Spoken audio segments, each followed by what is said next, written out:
The Little Book That Builds Wealth, by Pat Dorsey. Introduction. Imagine a grand medieval castle, perched on a hill, its stone walls thick and imposing. Below it, a deep, wide moat filled with water glitters in the sun. For centuries, this castle has stood strong, not because its king is the mightiest or its knights the bravest, but because of that moat. It keeps invading armies at bay, giving the kingdom inside time to grow, to prosper, to become wealthy. Now, imagine the world of business. It's a battlefield. Every single day, smart, well-funded competitors wake up with one goal: to take your customers, to steal your profits, to tear down your castle. Most companies, even the ones that seem successful today, are built on flat, unprotected land. They might have a strong year, maybe even two. But sooner or later, the competition arrives, and their profits are washed away like a sandcastle in the tide. But what if I told you that some companies aren't sandcastles? What if I told you there are businesses out there that are true fortresses, protected by their own economic moats? These are the companies that legendary investors like Warren Buffett have built their fortunes on.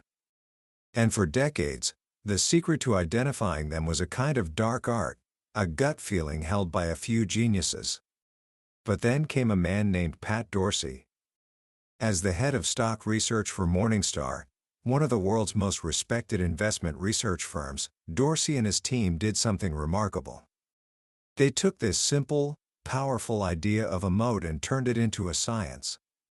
They studied thousands of companies, looking for the patterns, the hidden structures that allowed a precious few to not just survive, but to thrive for decades, compounding wealth for their owners year after year. He put all of that wisdom into a small, simple book called The Little Book That Builds Wealth. And today, we're going to unlock its secrets. By the end of our time together, you'll have the framework that Wall Street's best investors use. You won't just learn how to find these indestructible business castles. You'll learn to see the very structure of the business world in a new, clearer light. This isn't just about picking stocks. It's about understanding what makes a business truly great. Book summary. So, where do we begin? We begin with a simple, brutal truth of capitalism. High profits attract competition. It's a law of nature. If you open a lemonade stand and start making a lot of money, it won't be long before another stand opens up right across the street, probably selling their lemonade for a penny less than yours. Soon, your fantastic profits dwindle to almost nothing. This happens in every industry, from airlines to tech companies to coffee shops. This is why so many investors fail. They chase after companies that are doing well right now, without asking a simple, crucial question: what's to stop someone else from doing the same thing? Pat Dorsey tells us that the answer to that question is the economic moat. Coined by Warren Buffett, the moat is a sustainable competitive advantage that protects a company from those invaders. It's what allows a business to earn high profits not just for a year, but for 10, 20, or even 50 years. A company with a moat is like a durable Honda that will run for a decade, while a company without one is a clunker that's likely to break down in a few months. And just like you'd pay more for the Honda, a durable company is fundamentally worth more. But here's the trap that snares so many people. We often mistake temporary success for a real, durable moat. Dorsey calls these mistaken moats, and they are illusions that can cost you dearly. The first mistaken moat is having a great product. Think about Chrysler in the 1980s. They invented the minivan and it was a smash hit. For a few years, they were printing money. But a minivan is just a product. There was nothing stopping Ford or Toyota from building their own versions, and soon, the market was flooded. Chrysler's huge profits vanished. A great product can give you a head start, but if it's not protected by something deeper, the competition will always catch up. The second trap is big market share. We look at a giant company and think, they must be doing something right. They're number one. But history is littered with giants who fell. Kodak once dominated film. General Motors dominated cars. Netscape dominated web browsers. Having a big share of the market today tells you nothing about whether you can defend that share tomorrow. The real question isn't how big a company is, but how it got that big. The third mistake in moat is great execution, or running a tight ship. Being efficient is vital, but it's rarely a competitive advantage on its own. If your only edge is that you work a little harder or a little smarter than the next guy, what happens when they learn to do the same? In brutally competitive industries, efficiency isn't an advantage, it's the minimum requirement just to stay in the game. And the final, most seductive trap, is brilliant management. We love stories about celebrity CEOs, the lone geniuses who can turn any company into gold. But Dorsey reminds us of an old saying, bet on the horse, not the jockey. The business world is full of mules and thoroughbreds, and the best jockey in the world can't do much on a mule. A truly great business, a business with a deep moat, can often produce wonderful results even with average management. In fact, Warren Buffett once said, "When management with a reputation for brilliance tackles a business with a reputation for bad economics, it is the reputation of the business that remains intact." So, if great products, big market share, and brilliant managers aren't real moats, what is? Dorsey and his team at Morningstar boiled it down to 4 primary sources of durable competitive advantage. These are the true foundations of a business castle. The first is intangible assets. These are the powerful advantages you can't see or touch, but they are as real as any fortress wall. They come in 3 forms. The first is a brand. Now, be careful here. A well-known brand is not the same as a valuable brand. The test is simple. Does the brand make customers willing to pay a premium? For example, most people wouldn't pay much more for a Sony DVD player over a Panasonic with the same features. Sony is a famous brand, but it doesn't have much pricing power. Now consider Tiffany & Company, the jewelry store. Dorsey points out that a 1-carat diamond ring from Tiffany might cost nearly $14,000. A ring with the exact same specifications from an online retailer like Blue Nile might cost just $9,000. That $5,000 difference is the price of the brand, the trust, the prestige, and that iconic little blue box. That's a real moat. Or think of Sheetrock brand drywall. It's chemically identical to its competitors' products, but because USG, its maker, has built a reputation for quality with contractors, it consistently sells for a 10 to 15% premium. That is a powerful, valuable brand. The second intangible asset is a patent. This is legal protection from the government that says, no one else can sell this product. For a while, it's a true monopoly. But patents have a finite life, and the more profitable a patent is, the more lawyers from competing companies will be trying to find a way around it. A real patent moat, Dorsey argues, comes from a company with a portfolio of thousands of patents and a proven track record of constant innovation, like 3M, not a company whose entire future hangs on a single product. The third and final intangible asset is a regulatory license or approval. This is when the government makes it difficult or impossible for competitors to even enter the market. Think of bond rating agencies like Moody's. You can't just decide to start rating bonds, you need to be designated a nationally recognized statistical ratings organization. This high barrier to entry allows Moody's to earn operating margins over 50%, a fantastically profitable business. Another great example are the NIMBY companies. Not in my backyard. Think about waste haulers or gravel quarries. Nobody wants a new landfill or a stone quarry in their neighborhood, which makes getting approvals for new ones nearly impossible. This makes the existing ones incredibly valuable, creating dozens of local mini-monopolies.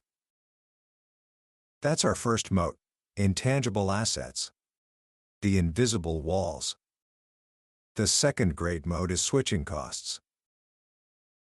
This is when it is simply too expensive, too risky, or too much of a hassle for a customer to switch from your product to a competitor's. Think about your bank. Why have you likely had the same bank account for years, even if another bank offers a slightly higher interest rate? Because switching is a pain. You have to fill out forms, change your direct deposits, update your automatic bill payments. And you worry that something might go wrong in the process? A paycheck might get lost, or a bill might not get paid. That hassle, that switching cost, is why banks are so consistently profitable. They know you're unlikely to leave, so they can charge you slightly higher fees and pay you slightly less interest. This moat is even stronger in the business world. Consider Intuit, the maker of QuickBooks accounting software. Once a small business has all of its financial data inside QuickBooks, the thought of moving it all to a new program is a nightmare. It would take countless hours, and there's a huge risk that some critical piece of information could be lost in the transfer. So, small businesses stick with QuickBooks, year after year, giving Intuit incredible pricing power. Or think about a massive company that runs its entire operation on a database from a company like Oracle. That database isn't just a piece of software, it's the central nervous system of the entire company, connected to dozens of other critical programs.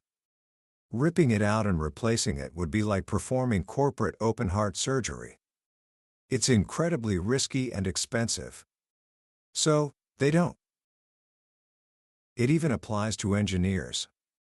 A company like Autodesk makes AutoCAD, the design software used to create everything from buildings to bridges.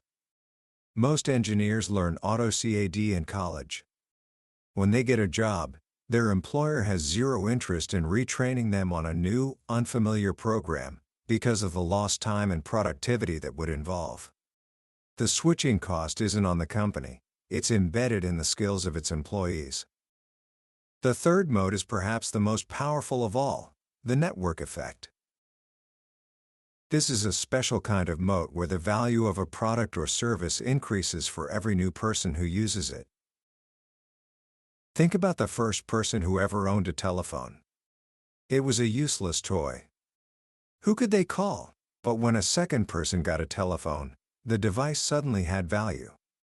When 1,000 people had one, it became incredibly useful. That's the network effect. The classic modern example is eBay. Why do buyers go to eBay? Because that's where all the sellers are.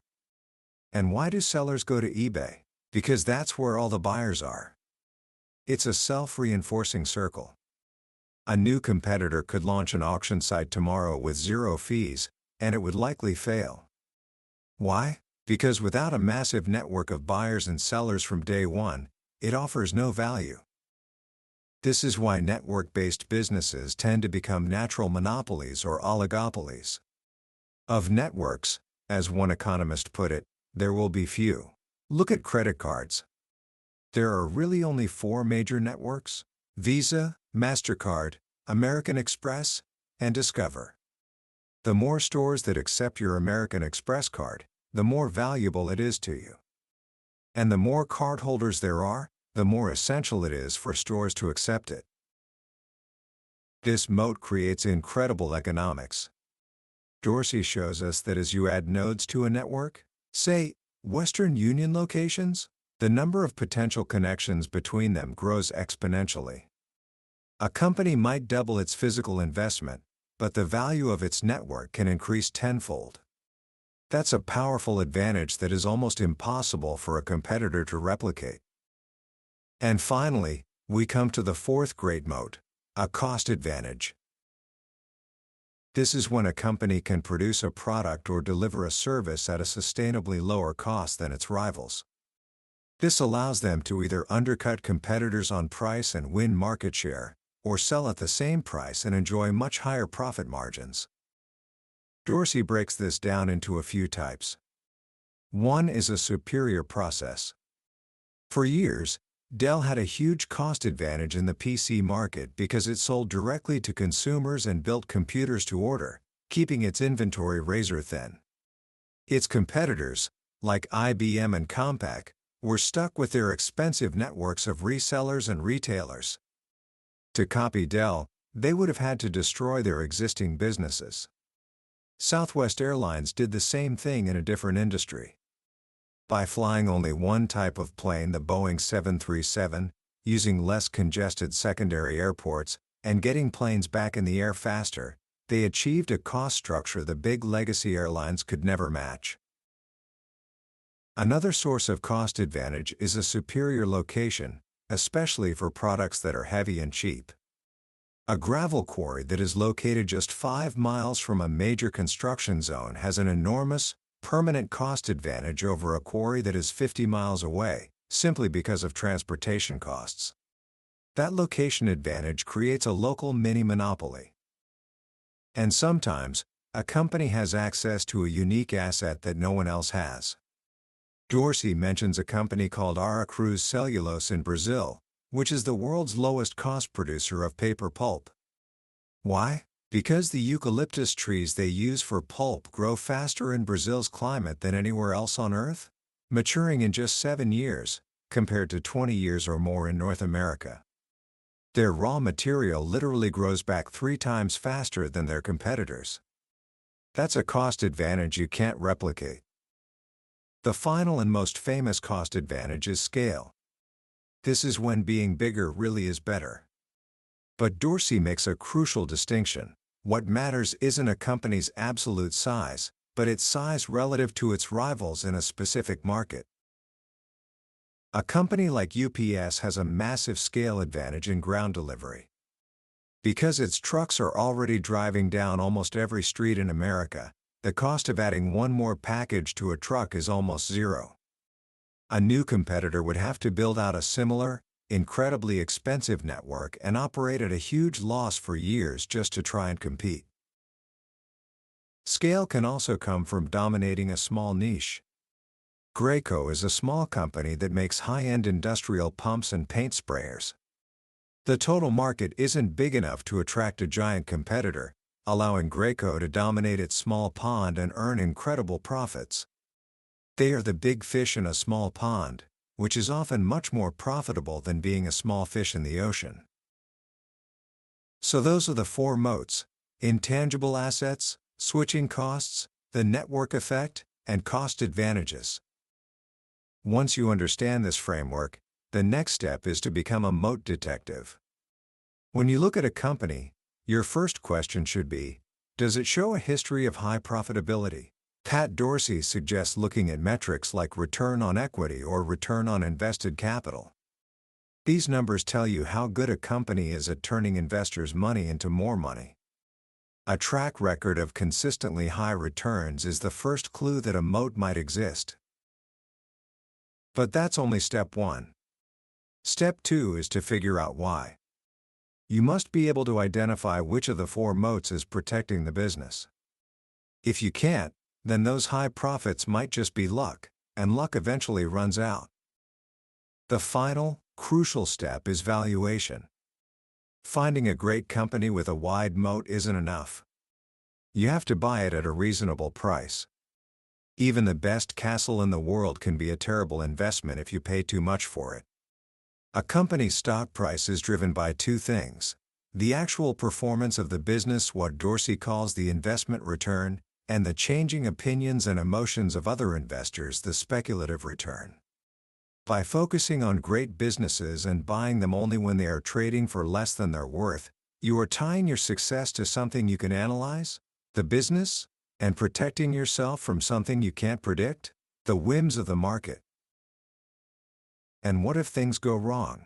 What if a moat starts to erode? Dorsey ends by giving us a framework for when to sell.